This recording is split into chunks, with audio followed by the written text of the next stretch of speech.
Olá, sou Beatriz Rezende, professora da Faculdade de Letras da UFRJ e pesquisadora do Programa Avançado de Cultura Contemporânea.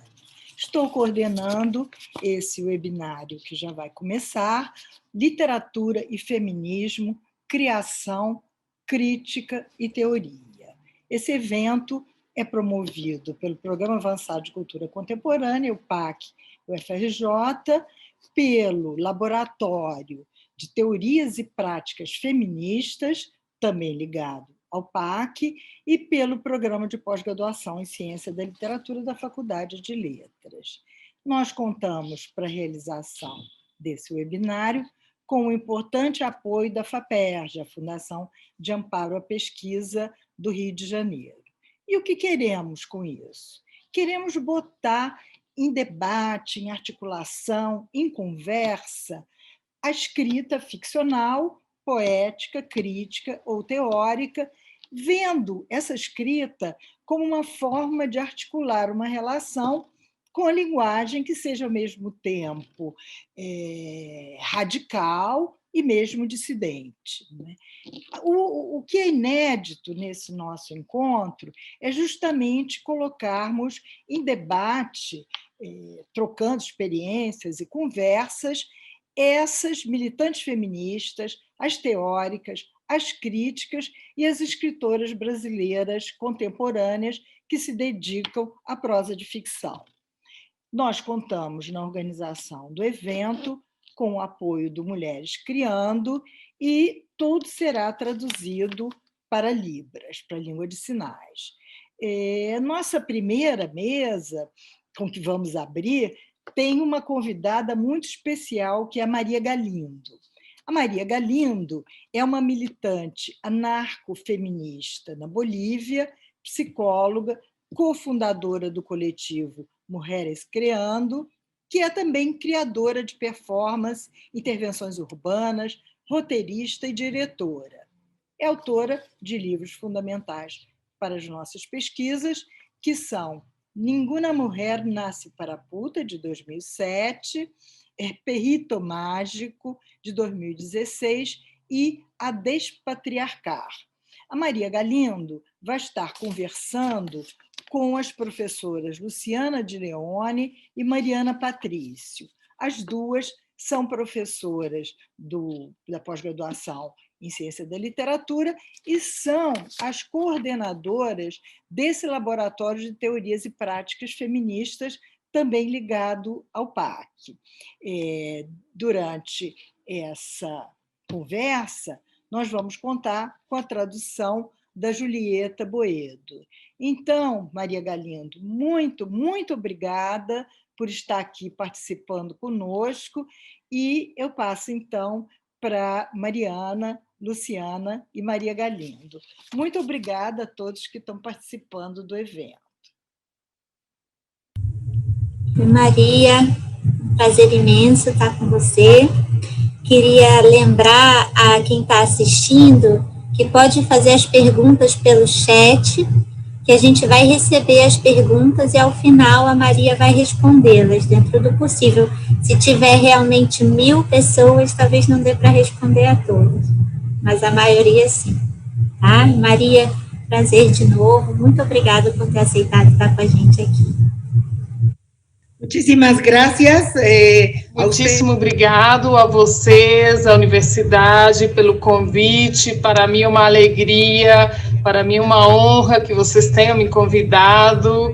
Não deixa de me surpreender receber convites de universidades, porque no meu país eu tenho sido expulsa de 3 cursos, me tiraram de sociologia, me tiraram de filosofia, me tiraram do trabalho social, porque o pensamento feminista que eu coloco é um pensamento que incomoda, né? Eu acho muito interessante incomodar a academia também. Eu quero começar esta conversa com vocês, falando primeiro que eu sou muito crítica dessa série de webinários esses fenômenos de webinars que está se desenvolvendo em tempos de pandemia. É uma crítica muito contraditória, porque eu estou vendo muitos webinários destes eventos que estão sendo feitos, porém não deixo de pensar muitas coisas. Em primeiro lugar, que são eventos sem corpo. São eventos também que, de alguma forma, invisibilizam o público e, ao mesmo tempo, são eventos que, muitas vezes, estão funcionando como algo que cobre um biombo, como um telão de teatro que está servindo para, vamos supor, que estamos vivendo um tempo ótimo, um tempo que é válido, quando, na verdade, a gente está vivendo um tempo profundamente difícil e conflitante e que talvez precisa da nossa atuação de uma outra forma. Mas, enfim, estou aqui. Quero começar também com um grafite dedicado a todas essas mulheres que nunca escreveram, para dizer, para pensar que é altamente feminino, escrever é altamente feminino, e a criatividade é um instrumento de luta da mudança social, que é um fato criativo. Eu gostaria de desenvolver duas coisas. A primeira, dois temas, em princípio. O primeiro tema é o relacionamento entre escritura e ativismo. Por quê? Porque deveríamos voltar a nos perguntar, por mais que seja uma pergunta que sempre está ali presente em toda a filosofia, a gente deveria voltar a se perguntar quem é a pessoa que escreve, quem é o escritor, quem é a escritora, quem é o intelectual, quem é o criador, quem é a pessoa que tem direito de nomear os fatos, de dar um nome para eles, de dar um corpo teórico aos fatos, às lutas. E essa pergunta é uma pergunta profundamente política, porque, de alguma forma, no geral, as universidades, entendidas como um lugar da academia, partiram da ideia de ser o lugar do monopólio do pensamento e do monopólio da teoria e da escritura. E os espaços de ativismo, muitas vezes, de forma absolutamente incorreta, foram pensados como espaços onde não há pensamento, mas sim meramente reprodução de ideias e ações que não alcançam a se constituir de uma maneira de ver o mundo na teoria. E acho que isso é muito importante, de quebrar isso, quebrar. A universidade, a academia, as universidades não representam o local, o lugar do monopólio do pensamento, do monopólio da construção de teorias, do monopólio do direito à escrita. O espaço da luta social é um espaço onde permanentemente se constroem pensamentos, onde permanentemente se constrói filosofia, o que fazer, sonhos que devem ser escritos.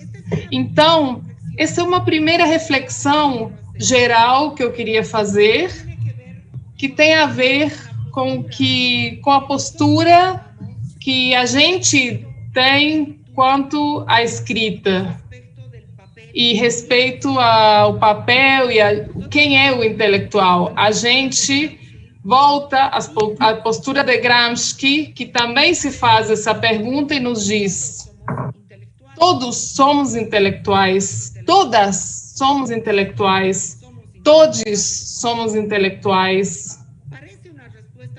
Parece uma resposta muito simples e parece muito fácil, porém não é assim. Pensemos, por exemplo, quando a gente fala deste monopólio da academia sobre o pensamento da teoria, nesse conceito tão obsoleto, mas que de alguma forma aquilo que é obsoleto continua estando vigente quando vira objeto de estudo, onde a terceira pessoa se constitui num objeto de estudo a ser interpretado, pensado, enfim, analisado por o acadêmico, nomeado pelo acadêmico, escrito e descrito pelo escritor, pela escritora. Então, você tem como resultado a escrita, o ato de escrita, o ato de nomear o mundo na escritura, por meio da escrita, como um resultado de uniformização branco, letrada masculina. Branca, letrada masculina. Que, em alguns casos, passa por uma leve democratização branco-feminina, dentro dos mesmos códigos patriarcais, coloniais, racistas, classistas, transfóbicos e homofóbicos. Então, por exemplo, agora que existe uma luta trans muito importante em diferentes partes do mundo, você encontra o fenômeno do universo trans transformado em objeto de estudo. Eu impugno, questiono esse lugar de objeto de estudo. Impugno e questiono na escrita esse lugar de a terceira pessoa, da terceira pessoa. A gente reivindica, busca, promove, exploramos, abrimos o que é a escrita em primeira pessoa. O que é a escrita, principalmente em primeira pessoa. O que é o direito da palavra em primeira pessoa, mas também o que é a potência poética e filosófica da palavra em primeira pessoa. Eu não estou falando do testemunho. Não estou falando de testemunho. Não estou falando do lugar onde você se transforma irremediavelmente em informante, em matéria-prima a ser extraída pela academia, pelo intelectual, pelo acadêmico, pelo escritor. Não somos matéria-prima, somos poesia, somos corpo, somos palavra em primeira pessoa. E é esse o lugar que a gente reivindica uma e outra vez, a potência da palavra em primeira pessoa, a potência da construção do conhecimento em primeira pessoa. Eu quero, porque essa é a única maneira, é a única porta, a única janela através da qual a gente pode quebrar o monopólio racista, classista, sexista, histórico, que pesa sobre a escrita, sobre o livro impresso, sobre a teoria construída. É necessário quebrar essa uniformidade. Eu quero colocar para você só um exemplo que eu acho que é interessante de revisar, de ver, de uma escritora brasileira sobre uma lutadora boliviana.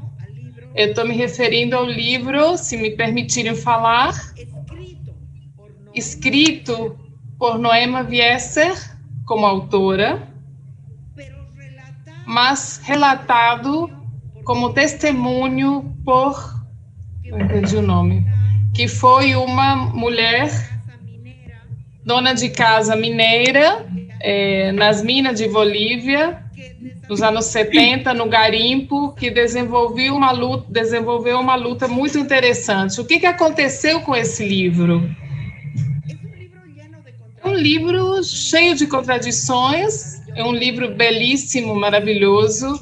Acredito que foi traduzido a mais de 10 línguas. Na Bolívia faz parte do acervo dos livros contemporâneos, foi pirateado muitas vezes, porém, Domitila Chungara morreu faz poucos anos, muito pobre, sem ter o dinheiro suficiente para acessar os tratamentos que ela precisava. Pelo menos em uma delas está falando que a transmissão é via Zoom. A transmissão não é. Alô? O que acontece? Desculpa. O que aconteceu? Entrou uma voz. Vou continuar então. Então, os direitos de autor desse livro, onde eles ficaram? Onde foram parar? Onde estão? É verdade, eu respeito muito a Noema Viesser, autora. Respeito o ato que ela fez de recolher esse testemunho e publicar. Mas esse ato que ela teve de recolher esse testemunho e publicar não deixa de ter todo este conjunto de contradições que eu estou colocando aqui para vocês, entre autor ou autora e ativista como matéria-prima, entre autor ou autora como mediador, como intermediário, como intelectual, que tem esse poder patriarcal, colonial, de nomear e de escrever.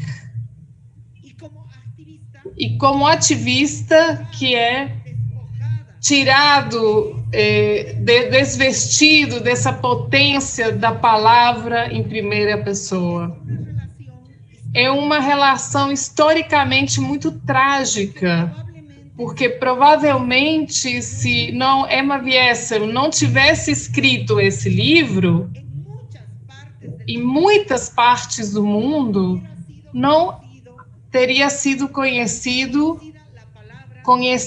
a palavra de Domitila.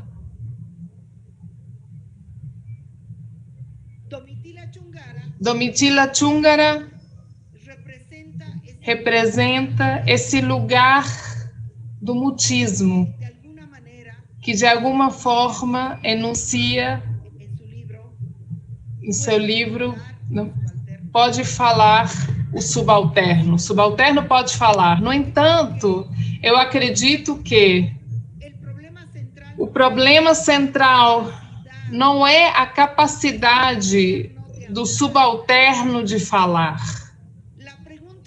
A pergunta não é a capacidade de que o subalterno faça poesia, teoria, propostas, mas sim a quantidade de filtros hierárquicos instalados desde a academia e desde o mundo editorial para silenciar porque esse mutismo é um silenciamento, não é uma incapacidade. Acredito que a gente tem que se perguntar sobre esse papel de extrair do outro, tirar do outro, dessa terceira pessoa, e sobre a potência política e poética da primeira pessoa.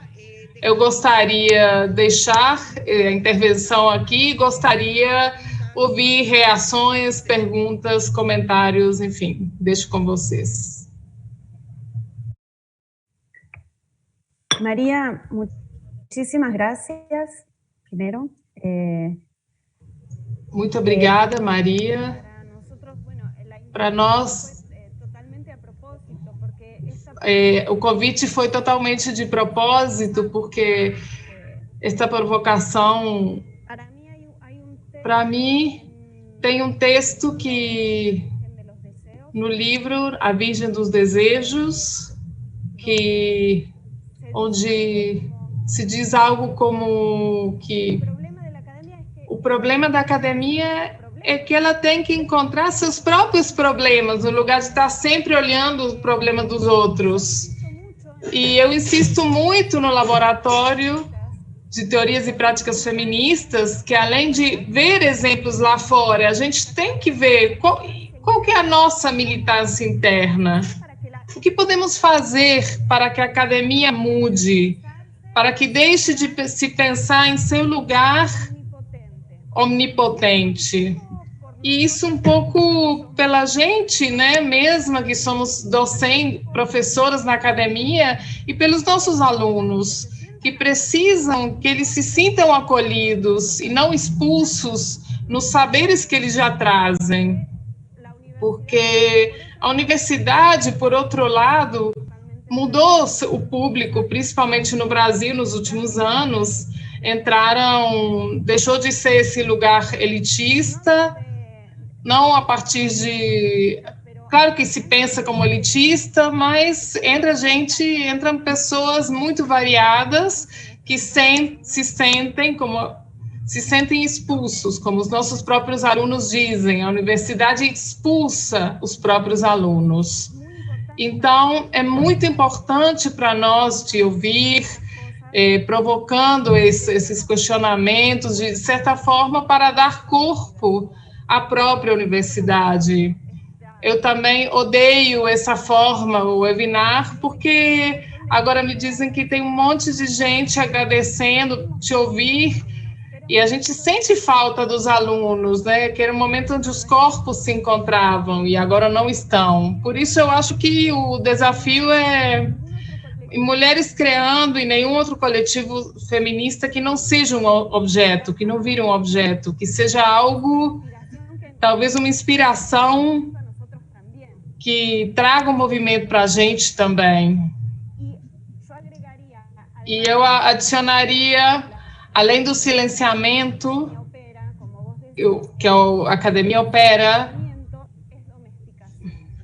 além do silenciamento, a domesticação que a academia opera. Acho que outro perigo do nosso fazer. Como fazer para que o movimento não seja domesticado, que ele continue em movimento. Enfim, tem um monte de perguntas, mas eu gostaria de saber se mais alguém das pessoas que estão assistindo aqui,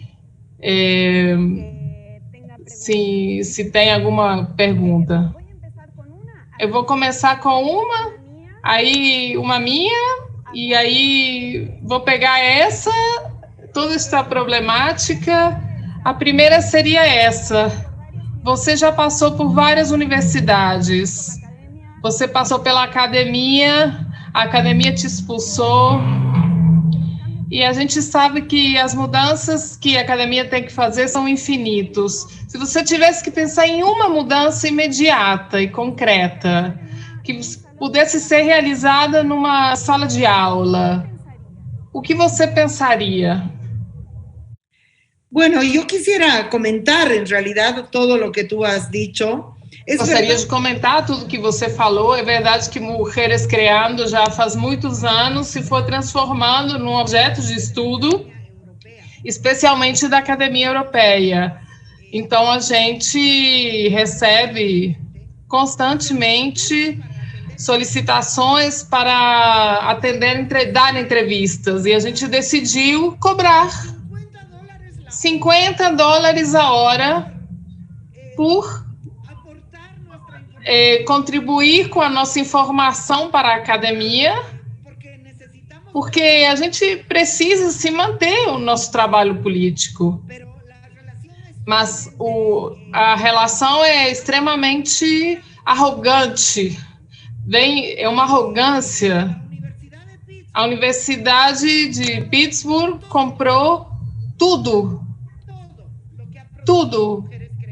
o que Mujeres Creando produziu, panfletos, livros, folhetos, tudo. E eu publiquei uns 5 anos atrás um livro chamado Cordeiro, que é a recopilação do arquivo fotográfico de princípio de século de um fotógrafo autodidata indígena boliviano, que é uma joia.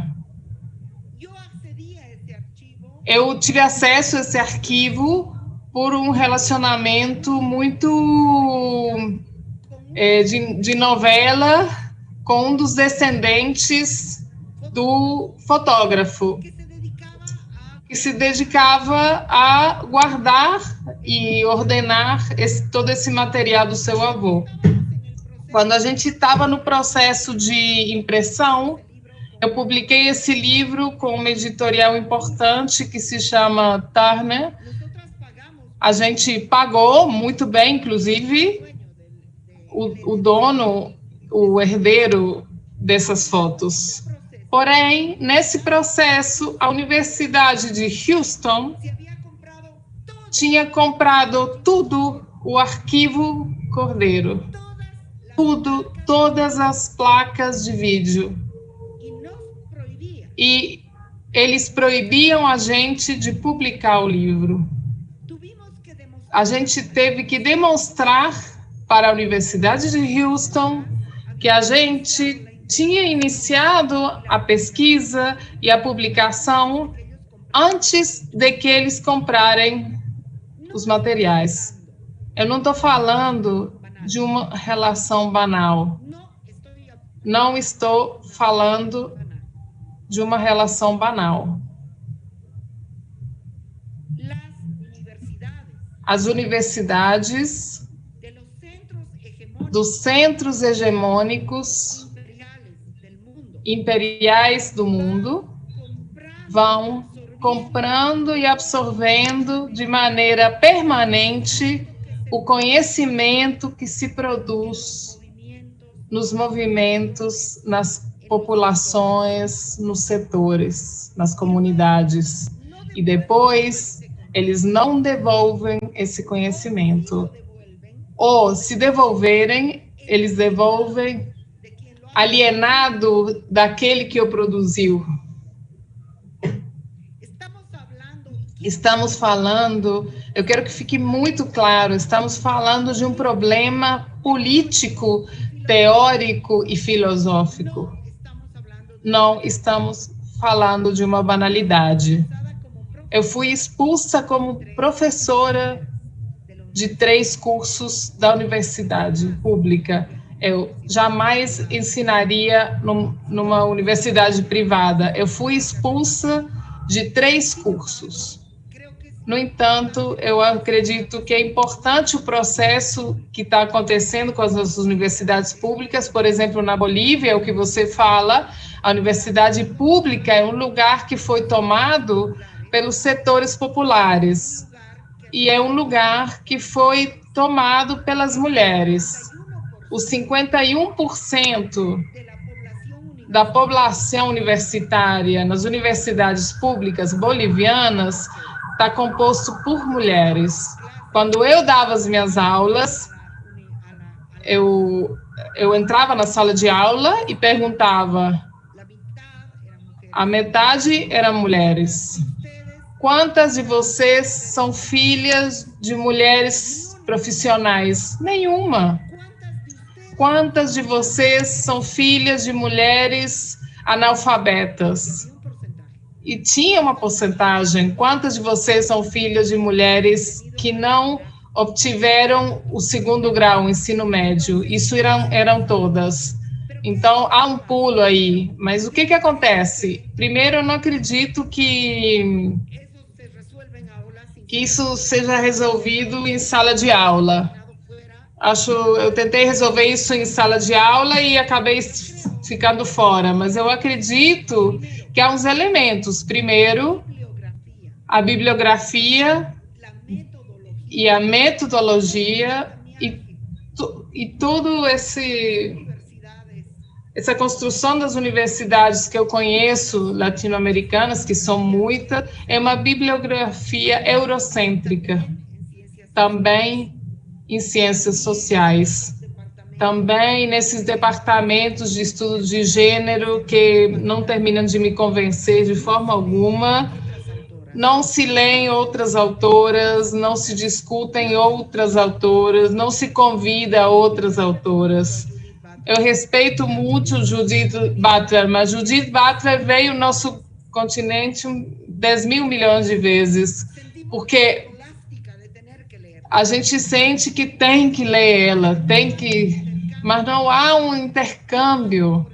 Não há, por exemplo, uma pesquisa sobre o pluralismo de gênero pré-colonial em nosso continente. Eu tenho um livro, eu tenho um pequeno capítulo sobre o pluralismo de gênero na cultura aimara. E aí eu estou com esse livro. Impossível que seja essa proposta e que essa proposta tenha igualdade de condições com qualquer teórica de gênero europeia ou norte-americana. Isso tem a ver com o colonialismo no pensamento, com uma forma. Isso não é um problema meu, só meu. Não é um problema. A gente faz muitos anos que decidiu publicar a gente mesma. Nós nos vendemos, nós publicamos, a gente se mexe sem nenhum amparo nem apoio institucional nenhum. Mas é verdade que as universidades podem ser um espaço útil para a mudança social, para as revoluções sociais, para a construção de outras formas de ver as nossas próprias sociedades. Então, eu, sinceramente, eu só acredito na ruptura, na revolução, na organização de se revelar, na suspensão do processo cognitivo no nosso continente é muito grave e está muito relacionado com o colonialismo. Todas as ideias que valem são aquelas que vêm de norte para o sul. E isso se repete como um cânone, isso merece um movimento descolonizador da universidade. Isso não vão ser feito pelas professoras, por melhores que elas sejam. Quem vão fazer vão ser as estudantes, como está acontecendo na Universidade Autônoma do México, onde, por exemplo, em humanidades, elas pegaram o departamento por 3 meses.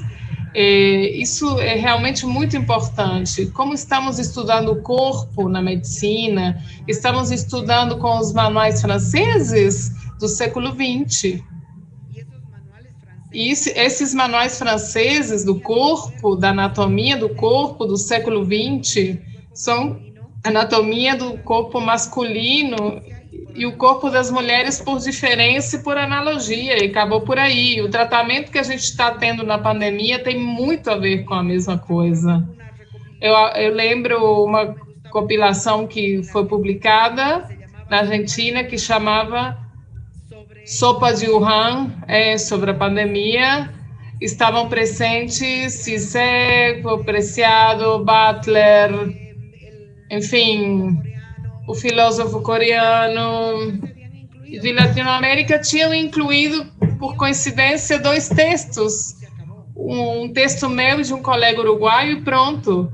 Então, existe na intelectualidade latino-americana há um complexo de inferioridade.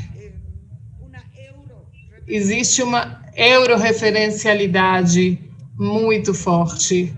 E nos feminismos, isso é muito forte. Eu lembro uma estudante numa oficina, uma estudante argentina, que levantou a mão e falou: o que eu posso ler de feminismo?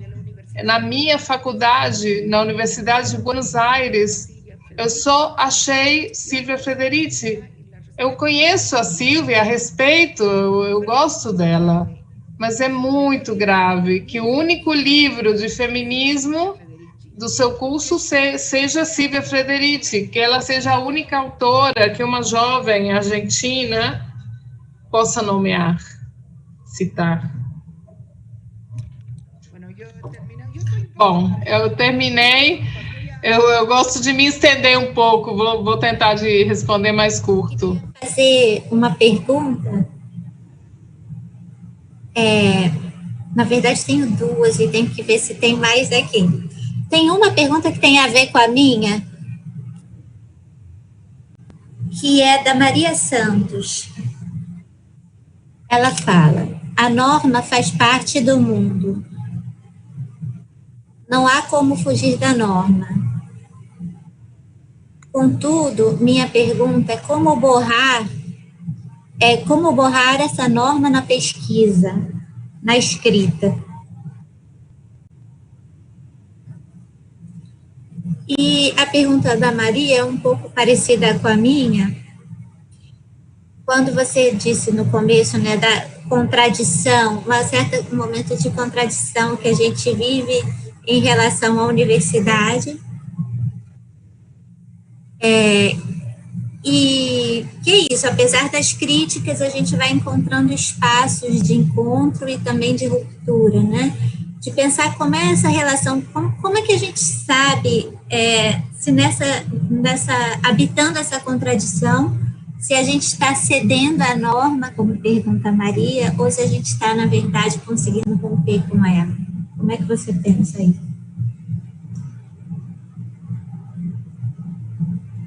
E eu tinha mais uma pergunta. Será que faço logo ou faço depois? O que você acha? Faço logo. É sobre a primeira pessoa. Você diz a potência política da escrita em primeira pessoa.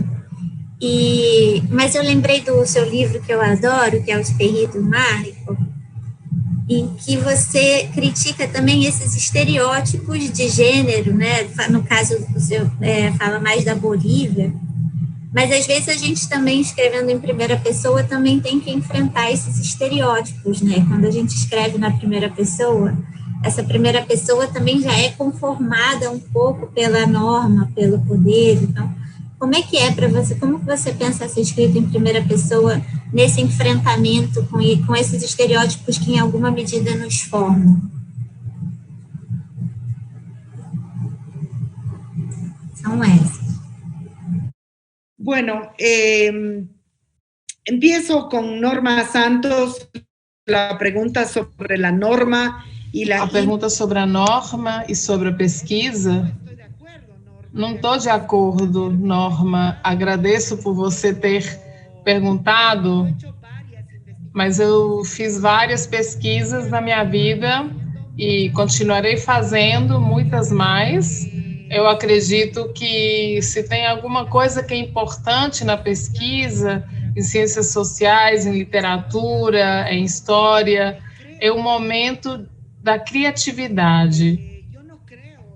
Eu não acredito que a gente seja sequestrada fatalmente pela norma. Não tô de acordo de forma alguma. Eu acredito que sempre podemos voltar e quebrá-la, mas principalmente se a gente precisa quebrar a norma, se a gente precisa quebrar a norma, a universidade produz um monte de estupidezes, começando pelas teses que é pedido aos estudantes, que terminam aí praticamente no lixo, porque exige deles aplicar uma metodologia que não termina de valorizar nem de servir para eles mesmos. A última pesquisa que eu fiz foi muito interessante. A gente fez uma ação política de uma escultura lésbica na Catedral de La Paz. Então, um parlamentar, que era muito importante naquele momento, saiu insultar a gente. A gente apresentou uma denúncia por discriminação contra esse parlamentar e ele nos chamou, o presidente do Senado, para dizer como vamos resolver isso aqui. Isso não tem solução, porque a gente não pode julgar um homem que pensa como a sociedade pensa. Ele não tem a culpa de pensar assim. Então, eu falei para o presidente do Senado, que era Álvaro Garcia, falei para ele, olha, se a gente não pode julgar esse homem por pensar como pensa, a gente pode desnudar como ele pensa. Então, aí está a solução. Eu quero pesquisar a homofobia, o machismo, os conceitos de homem e de mulher do parlamento boliviano. E eu preciso que você, se você não pode julgar, você me dê uma autorização para que todos esses parlamentares que dizem que nos representam vejam esta pesquisa e mantenham uma entrevista mais longa com a gente. E o resultado é muito interessante, porque esse livro, Não há liberdade política se não há liberdade sexual, que é uma pesquisa no parlamento boliviano, quebrando os cânones hierárquicos. Por quê? Quem é o objeto de pesquisa? O objeto de pesquisa é sempre aquele que não tem poder. Eu quero ver uma etnografia sobre a classe média brasileira, que não seja uma novela da Globo. Eu quero ver uma etnografia dos seus problemas anais dos deputados. Mas eu preciso ver uma etnografia dos maricas, dos gays, das putas. É isso que eu tenho que ver. Sempre tem essa relação hierárquica. Você que está embaixo, que é objeto de estudo, mas se está em cima, você não é objeto de estudo. Nessa pesquisa, a gente transformou as lésbicas em objeto de estudo aos deputados e os senadores. Sempre é possível quebrar a norma, sempre é possível quebrar a norma. E quando você não pode quebrar a norma, é porque a norma te representa. E quando você não pode quebrar a norma, é porque você está do lado da norma. Você não pode quebrar a norma se você está do lado da norma. Mas se você não estiver do lado da norma, sempre, sempre você pode quebrá-la. Quanto à contradição que diz a companheira, quando você percebe se está cedendo e percebe se está quebrando. Quando você é capaz de produzir algo novo. O momento que você produz algo novo, que não existe, que é útil, que transforma. não estou falando de uma ruptura absoluta da norma, porque a ruptura absoluta não existe, enfim, uma ruptura definitiva, né? A ruptura definitiva não existe, mas a ruptura histórica, subversiva, como acontecimento, sim existe. E não podemos dizer aos estudantes e às estudantes que isso não existe. E não podemos dizer para eles e para elas que tem que esperar até ter 3 doutorados em Harvard para poder quebrar a norma, porque ali é quando jamais o farão. Os e as estudantes, eles têm direito de quebrar a norma 1000 vezes. E não ser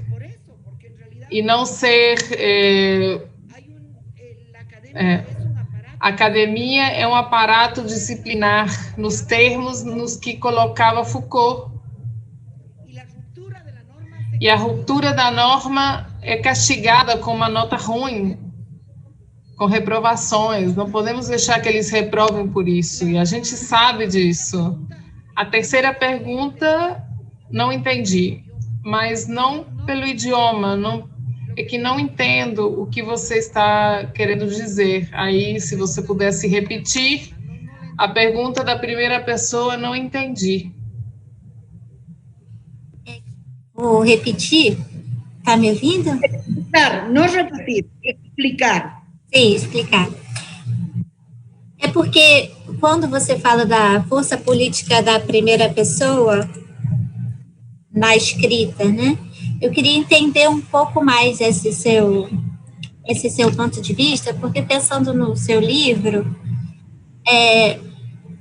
penso numa escrita ficcional que também fala para além da primeira pessoa, né? Então, na verdade, eu estou tentando entender a relação entre a primeira pessoa com o coletivo. Não sei se me fiz explicar melhor.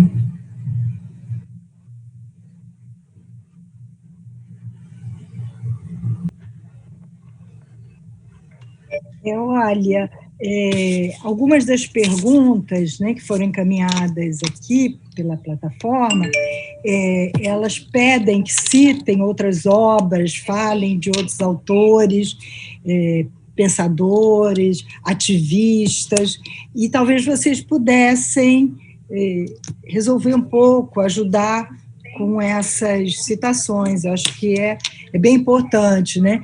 Enquanto a gente espera a Maria Galindo de volta, torcendo aqui, eu queria destacar para todo o público a importância que está tendo essa entrevista, né, esse depoimento, para todos os nossos estudos para a reflexão teórica e prática feminista que se desenvolve, e o laboratório da UFRJ é especialmente importante na contramão do autoritarismo que vivemos. Bom, Maria, voltou. Voltou, Maria. Mil desculpas, se interrompió a sessão e não pude escutar. Interrompeu a sessão. Maria, a gente está com muitas perguntas, então se eu não... Vou tentar explicar rapidinho, mas para poder passar também. O que eu queria te ouvir mais, porque a mim me interessa muito também, é como você pensa que essa escrita em primeira pessoa, ela se relaciona com a coletividade, com a comunidade, para que não seja uma coisa narcísica. Ya, bueno, yo no estoy hablando del narcisismo, pero estoy hablando la primera persona. Mas estou falando, a primeira pessoa, vou tentar explicar. A primeira pessoa não inclui ninguém. A primeira pessoa sempre é você. Ou seja, não é um ato que exclui. O que eu estou colocando a partir da primeira pessoa é a ruptura desse relacionamento de extrair do outro intelectual entre primeira pessoa como escritor, como intelectual ou como escritora, e uma terceira pessoa a quem você succiona e você tira dela a informação, os sentimentos, as experiências.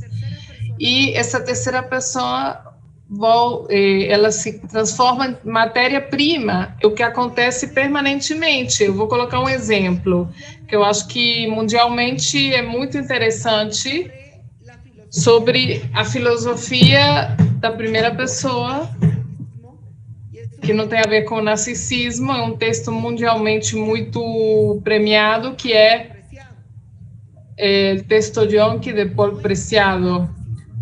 Não é um narcisismo, é filosofia a partir da primeira pessoa, entre aspas, o objeto de experimentação é o seu próprio corpo, onde o objeto de construção filosófica é a sua própria experiência.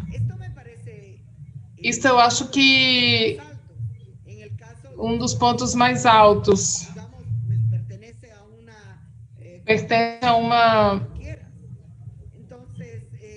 Então, o que estamos fazendo aqui, com uma Domitila Chunkara, o que estamos fazendo nessa parte com as trabalhadoras sexuais, com os trans, com os povos indígenas, com as mulheres.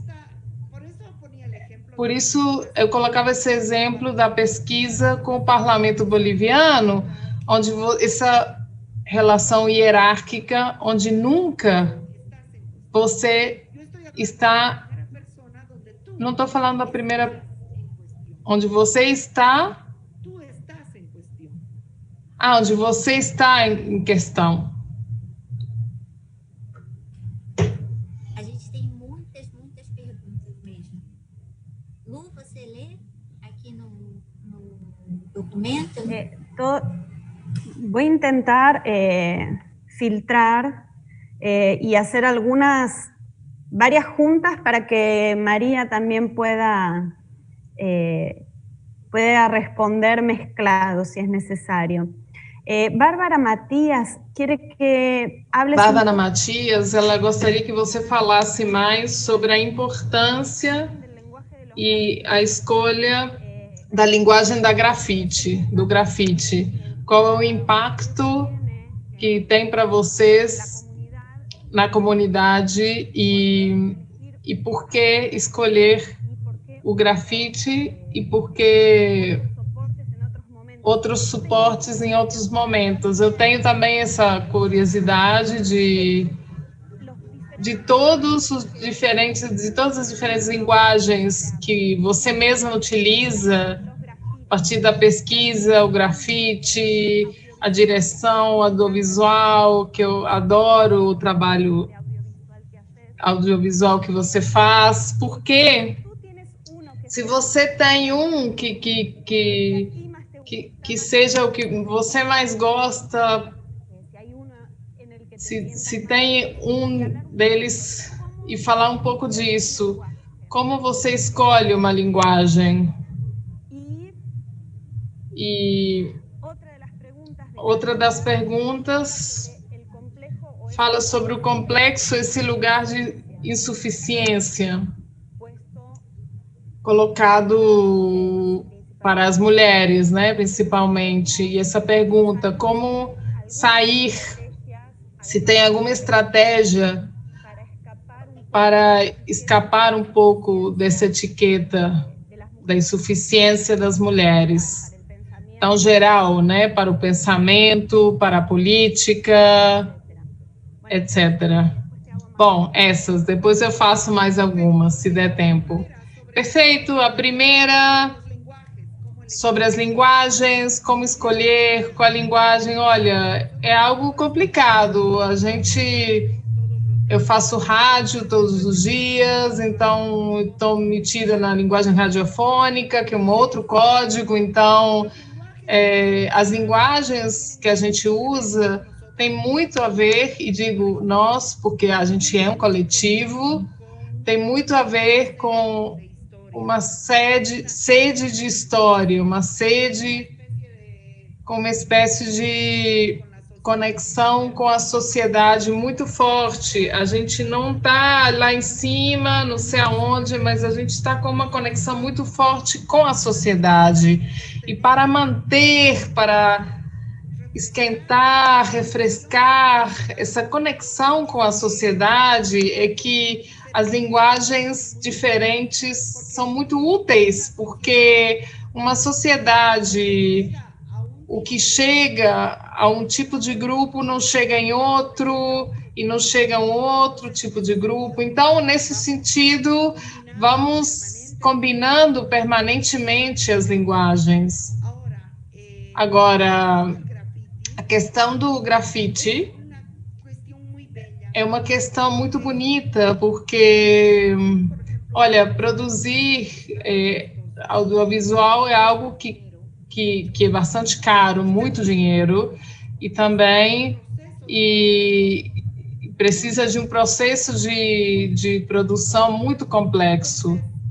Então, a gente não pode constantemente produzir audiovisual, porque nem sempre temos dinheiro ou as condições de tranquilidade, de espaço, de tempo para produzir uma produção audiovisual. Mas o que sempre podemos fazer é comprar um spray e sair e escrever nos muros. Então, eu gosto muito, por exemplo, quando a poeta negra diz que a poesia é barata, porque precisa um lápis e um papel. Eu acho fascinante o que ela diz. Fascinante. Então, o grafite que a gente faz é um livro teórico sobre feminismo boliviano, escrito de maneira gratuita nos muros das ruas. A gente combina nos muros racismo com pobreza, descolonização, prazer e 1 milhão de temas. Por exemplo, em tempos de pandemia, isso foi incrível. No tempo da pandemia, onde tinha na Bolívia uma militarização das ruas, um regime fascista como o do Bolsonaro, onde a pandemia foi usada para irradiar medo, né? A gente utilizou o grafite para desmontar o medo, para desmontar o fascismo. O grafite é como fica em casa, não é a mesma coisa que fique calado, né? Escrito nas paredes, e o grafite tem, o que precisamos entender é que cada linguagem, ela tem suas próprias matrizes, suas próprias magias, suas próprias complicações, mas eu prefiro, assim, não prefiro nenhuma linguagem. O que acontece é que o grafite é muito efêmero. A escrita de um livro pode se constituir no livro físico que você imprime, pode se constituir num instrumento educativo para longo prazo. Então, existem diferenças, e o grafite a gente faz como um espelho onde as mulheres se vejam refletidas de alguma maneira, né? A gente tem grafites históricos que vivam as gordas, que vivem as pretas, enfim, são grafites muito sensíveis, muito finos, bonitos, que além são palavra em primeira pessoa, não são grafites que alguém pensou, não, é um grafite que pensado por uma mulher gorda, morena. Então, desculpem, de uma mulher trabalhadora sexual falando sobre um pênis, né?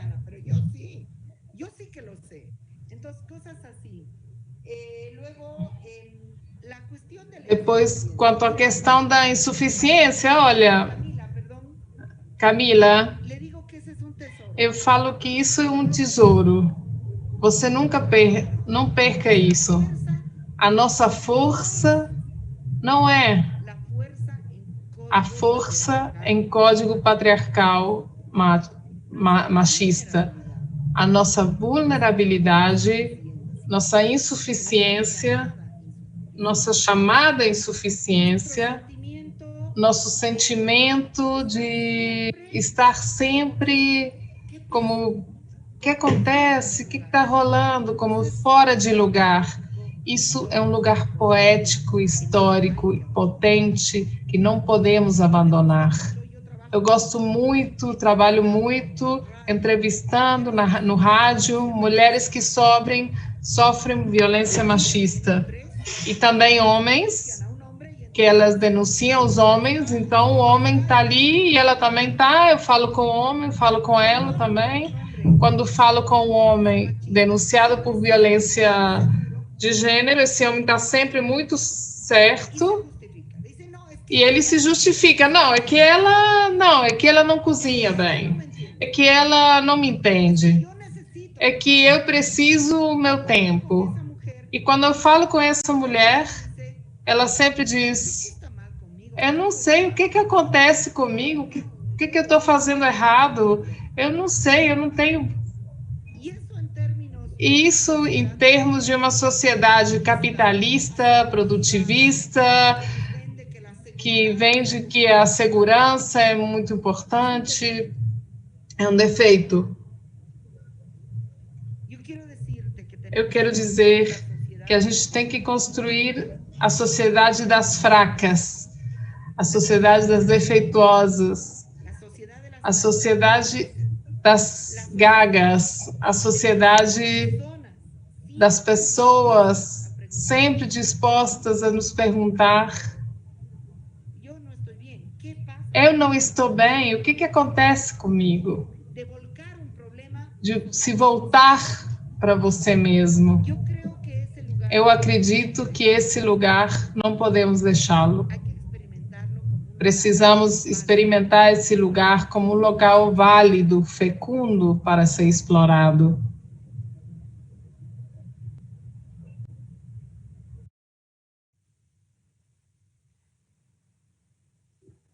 Ay, ay, se me escapó el portugués. Me parece, bueno, no chat está todo mundo elogiando, está todo mundo chorando. Não sei por quê. Eu acho que tem alguma coisa de os corpos não estão, mas nesse alguma coisa se produz no encontro que é importante. Porque, enfim, está todo mundo emocionado, eu me sentindo muito emocionada. Falta o corpo, mas alguma coisa tem aí. A Bruna pergunta sobre o relacionamento entre a linguagem e o corpo. Como impedir que exista uma hierarquização entre o corpo e a linguagem.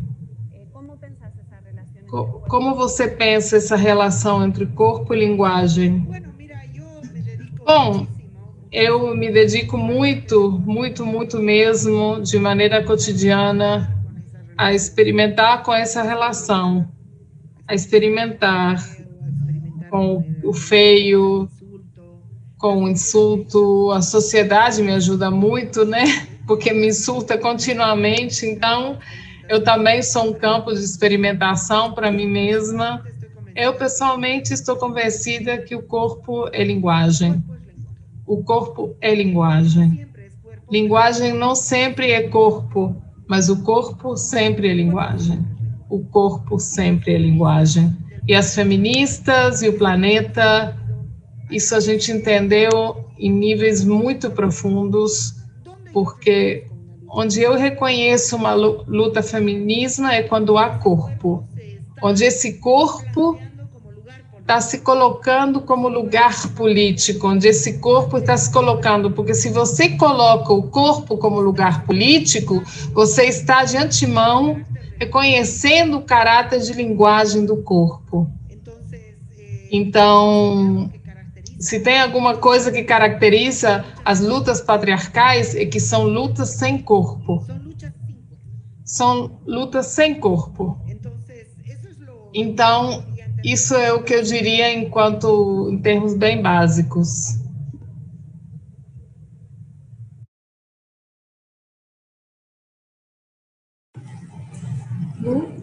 Acho que a Luciana congelou aqui. Congelei. Não, agora voltou.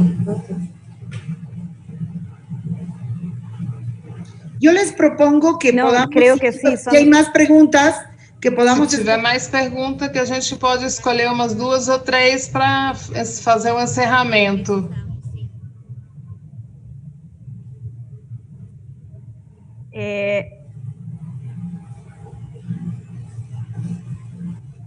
Estava vendo coisas... Estava vendo coisas sobre as que a gente não falou, voltando à questão da academia.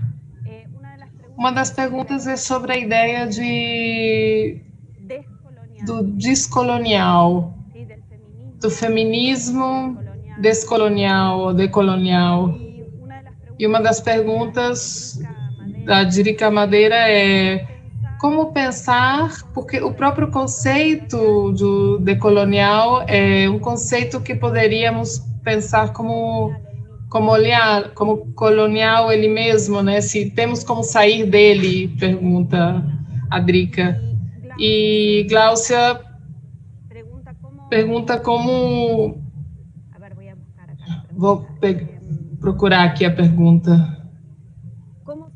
Como podemos aproveitar a potência transformadora dos alunos? E como superar o complexo de inferioridade?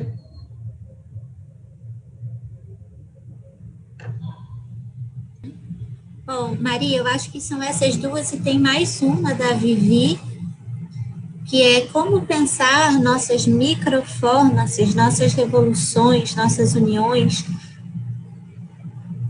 nossos feminismos, sem recair nesse movimento neoliberal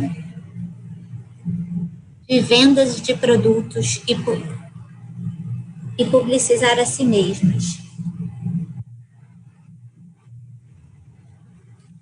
Bueno, esas serían, ¿verdad? ¿O hay más?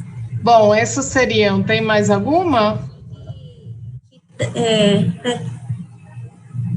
Tem a pergunta da Suelen, por fim, que é a última, perguntando quais são suas referências teóricas e artísticas latino-americanas.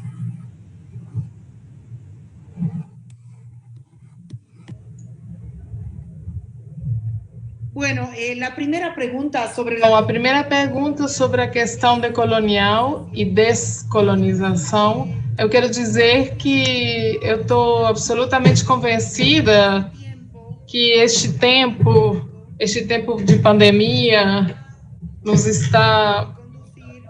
tem que levar para superar algumas teorias porque estão obsoletas e nos colocar os horizontes de luta em função de 3 matrizes teóricas filosóficas fundamentais. Os feminismos, entendidos como despatriarcalização, as propostas de descolonização e toda a matriz de descolonização, e, por último, a matriz em volta dos animalismos e os ecologismos. Eu estou convencida que essas 3 matrizes vão constituir os horizontes com os quais poderemos pensar o futuro. Agora, para mim pessoalmente, eu respeito a matriz da descolonização, que é uma matriz transformadora, revolucionária, imprescindível.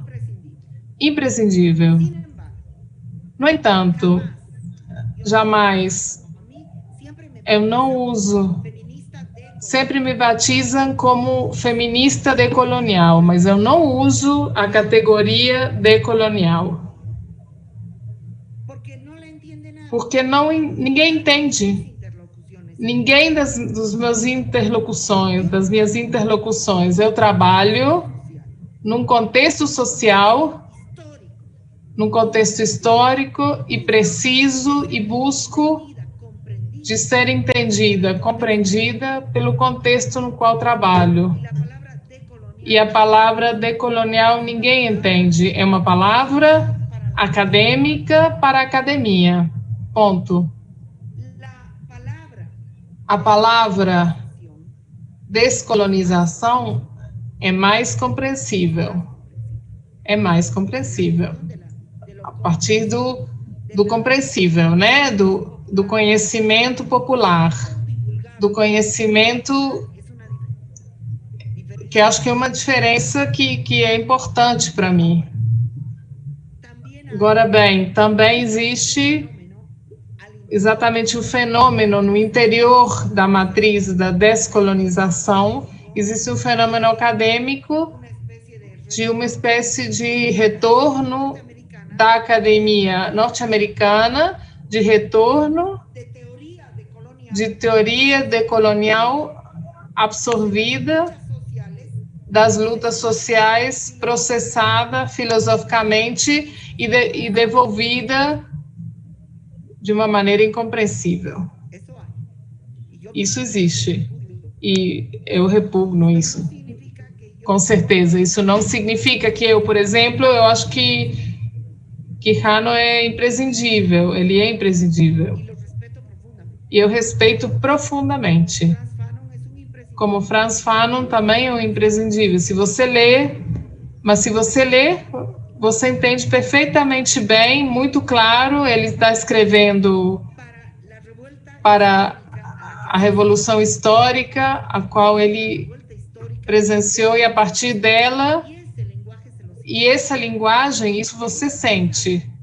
E Aníbal Quijano também está escrevendo desde um lugar de compreensão importante. Depois, sobre isso, enfim, tem um monte de sofisticação que eu respeito, a teoria, essa finura, essa busca do argumento, dessa exploração do pensamento, eu respeito. Eu não repugno isso de forma alguma, mas sim repudio a construção dessas hierarquias, dessas epistemologias que vão...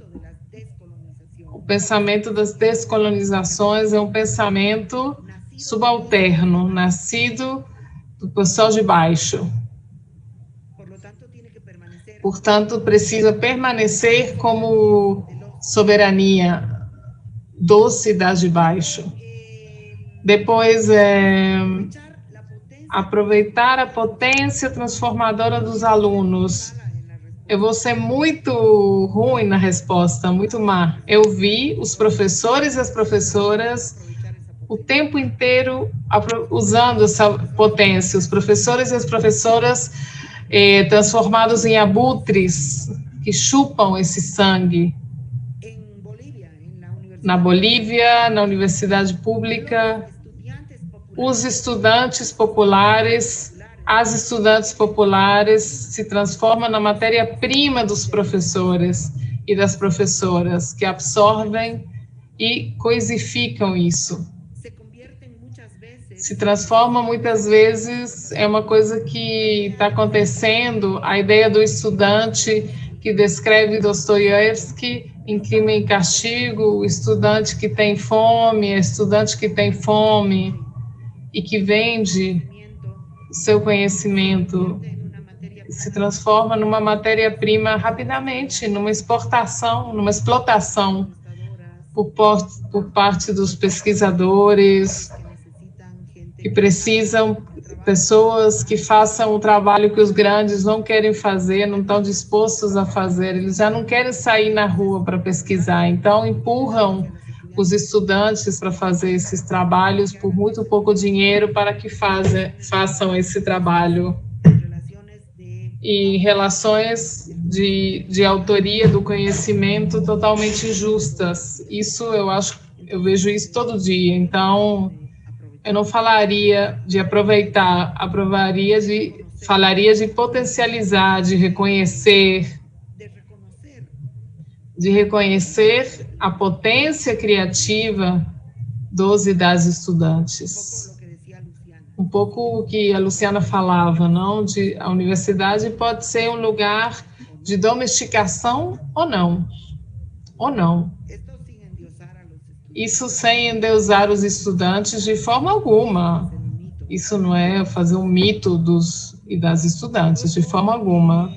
Depois, como pensar os nossos feminismos sem cair nessa questão neoliberal? Olha, eu acredito que na América Latina se instalou uma tecnocracia de gênero que desenvolveu um conjunto de discursos em volta dos direitos das mulheres, em volta dos cânones liberais, que o único que estão fazendo é constituir um discurso supostamente pseudo-feminista que funciona como legitimador de uma ordem neoliberal, aonde pretende capturar as mulheres como amortecedoras do custo do neoliberalismo. Então, o típico discurso desses é o discurso do empoderamento. De fato, em relação às relações sociais, o poder é um problema. O problema é o poder. Mas o poder não é uma questão política que é resolvida. Eu tenho uma frase muito pequena, muito simples, sincrética, que coloca que perante o poder você não se empodera, você se rebela. Todas as teorias de empoderamento que pretendem colocar o poder como algo que você vai adquirir por meio de uma série de habilidades, o que estão fazendo é construindo uma ficção neoliberal de status quo. Eu, pessoalmente, acho que é necessário abandonar o projeto de direito das mulheres, porque foi sequestrado pelos governos neoliberalismos. Abandonar os discursos de empoderamento, porque se fala de empoderamento para indígenas, populações negras, trabalhadoras sexuais, mulheres. Não se fala de empoderamento para banqueiros, por exemplo. Não se fala de desempoderamento da polícia, por exemplo. Não se fala de desempoderamento dos juízes. O juiz que julga uma causa sem ter ouvido nem entendido o que está julgando. Então, tem muitos discursos em volta do feminismo, ou em volta da categoria de gênero, que são discursos neoliberais. Então, basicamente, a matriz desses discursos é direitos, igualdade de direitos e empoderamento. E, por último, Sueli pede minhas referências teóricas, artísticas latino-americanas. Olha, eu sou uma pessoa, Sueli, muito, não sei como te falar. Primeiro que eu sou psiquicamente hiperativa, eu sou uma pessoa muito voraz. Não tenho referências no templo, eu tenho práticas de absorção de muitas coisas, e eu não me atrevo a dizer estas são as minhas referências. Por exemplo, eu acho que Domitila Jungara, para mim, mas se eu falar para Domitila, você me educou? Domitila diria, não, é você mesma, não sou eu, você não é o resultado do que eu fiz. Mas eu assisti às assembleias, que eram assembleias de 3 horas, de 4 horas, onde te dava 5 minutos a palavra para Domitila, e esperava-se 5 minutos para escutar ela. E não ouvia tanto o que dizia, mas mirava seu corpo, o corpo dela, olhava para o corpo dela, como que essa mulher se colocava ali, né, para essa plateia que estava vaiando ela, e em 5 minutos dizia o que ninguém tinha conseguido dizer. Então, essas experiências históricas, eu tenho muitas, pois eu tenho estado em todas as lutas sociais imagináveis. Então, eu vou absorvendo. Eu sou como uma esponja, mas eu gosto de ver novelas, gosto de ver pornografia, Eu gosto, enfim, tenho estado muitos anos com um importante naturista que acompanho, sempre aprendendo, só aprendendo, e nem me dedico a ensinar isso. Então, eu tenho muitas referências, não saberia como colocar para vocês. As minhas referências artísticas são de espaços totalmente bastardos. Estética é o mercado, sem dúvida.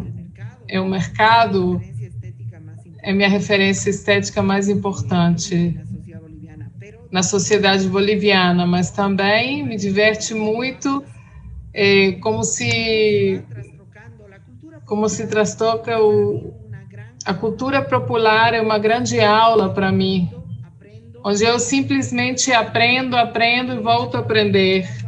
A cultura popular vai produzindo muita sabedoria, muito bem-estar, muita sensação de felicidade. Então, a cultura popular é a minha fonte principal de alimentação para estar viva e para ser feliz. Muito obrigada. Nosotros te agradecemos infinitamente. Espero que haya futuros encuentros con los cuerpos presentes, más que a través de estas pantallas. Pero bueno, mejor que haya sido así, y me parece que hay algo que es muy importante, que es establecer un diálogo más intenso, más tenso entre Brasil y América Latina. Porque Brasil tiene ese lugar muy extraño, ¿no? Él mismo se piensa en un lugar muy extraño en relación a América Latina, y ahí las dificultades de edición y de publicación solo se multiplican en esa frontera. Así que muchísimas gracias, María. Me gustaría muchísimo darte un abrazo. Queria agradecer também, para terminar, feliz demais com a sua fala. A gente vai ter, eu acho que um ano inteiro para pensar sobre todas as questões. Espero que agir também. E é isso, Maria. Obrigada. E tomara que a gente possa se encontrar em breve, juntas aí, um corpo inteiro. Obrigada. Obrigada, Maria. Gracias a ustedes. Obrigada, Maria, muito obrigada. Você nos deixou muitas questões, contribuiu imensamente para as questões de metodologia, até mesmo de bibliografia dessas investigações feministas que estão acontecendo. Foi muito interessante, eu acompanhei aqui o público, como você entusiasmou, excitou todas as participantes que diziam, todas queriam de alguma forma te abraçar, e eu destaco as nossas estudantes surdas que participaram intensamente, trocando inclusive opiniões entre elas. E eu gostaria de dizer, para acabar, Maria, que como as suas experiências nas assembleias, eu diria que a sua presença aqui foi uma experiência histórica. E eu gostaria que você levasse a lembrança de como foi importante estar presente, ainda que por um webinário, né? Ainda que com todas essas limitações, numa faculdade de letras de uma universidade pública, que é a UFRJ, Universidade Federal do Rio de Janeiro, nesse Brasil tão sofrido. Então, muito obrigada, Galinha. Vamos agora, então. Obrigada, nós vamos, a partir daqui, nos despedindo da Galindo, passar para a segunda mesa desse evento. Muito obrigada mesmo. Hein? Obrigada, Maria. Obrigada aos intérpretes também. Beijo. Claro que sí. A todas ustedes por haber hecho todo el trabajo de convocar, de traducir, de interpretar. Me despido con un graffiti. La poesía es mi religión. Muchas gracias. Chao. Chao, María.